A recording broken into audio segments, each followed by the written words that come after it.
But then in James, and I'm really concentrating on James really in this, I need to read to you another part of the scripture. And here it is, it's in, I've already spoken to you about James chapter 1. Well, let me just continue briefly on that it's the testing of the faith which works patience. But in chapter 1, verse 6, in verse 5, if any of you lack wisdom, let him ask of God that gives to all men liberally and doesn't upbraid or doesn't criticize, and it will be given him. But in verse 6, again, you're coming to the same question. If you lack wisdom and you're asking something from God, come on, that's verse 5, chapter 1, verse 5, I'm trying to make it clear. If you lack wisdom and you ask of God that does give, it will be given him, but the condition is that you must ask in faith.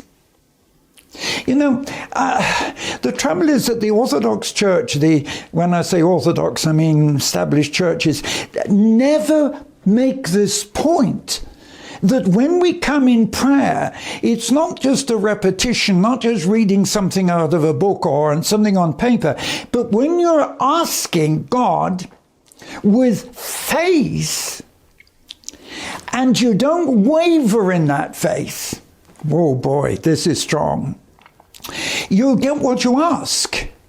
And so here faith is not just being tested, but faith has to be to the ultimate of not even wavering. That it is so difficult to hold on to faith in the face of the real tests. And look, I'm speaking from experience because there's not many of you, not many alive, who've been through such a testing of faith as I have. In fact, somebody was only commenting, one of my staff members was coming to me, I think it was last week, the fact that when I made the decision with the throat cancer in 1964, that I refused all treatment. I walked away from the hospital and said, no, nothing. Not a pill, not a tablet, nothing. Now, if my faith had wavered, I wouldn't have got the answer. Because you know the story, after 3 months I wasn't healed. And yet, still, after the 3 months and having been back to the doctors and the doctor saying the cancer hasn't disappeared, it's become so big, you have to have an emergency operation, I had to hold on to the faith that God had given me a promise. And I knew, because I knew that God would heal me. And my only difficulty was, it's a strange story, I don't really tell this bit, my only difficulty when I went back to the doctors who were expecting to cut me up was how I would convince them that God had healed me. You see, it's this question of asking in faith, but holding on to that faith. Like, I was going to say, a drowning man holding on to a rope. So, faith is not quite what it looks. You see, I started this whole series talking about faith as not being, people of faith. And so, no, that's absolute rubbish. Faith is a gift. Faith is something different. And here, it even goes on, he says in verse 6 and then verse 7, let him ask in faith without wavering, because he that wavers, and come on, is like a wave of the sea. I'm a sailor. I'm sure you do. And so I'm all too familiar with the waves on the sea. And the wind drives the waves.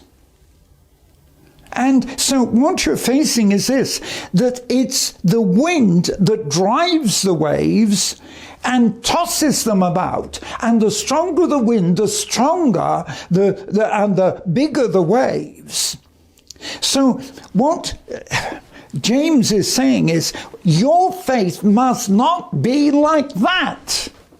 It's got to be consistent. It's got to be strong, not up and down, up and down.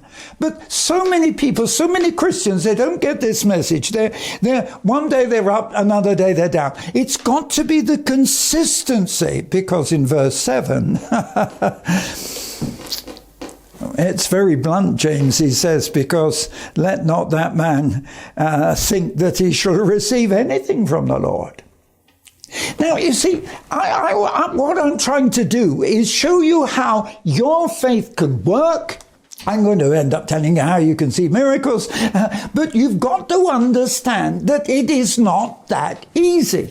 You've got to pay the price, you've got to be consistent, and you cannot be, like so many people, up one day and down the next. Your faith has to be level. Why? Because that's God. God doesn't waver. God doesn't vary. God isn't blown about by the wind. God isn't like the sea.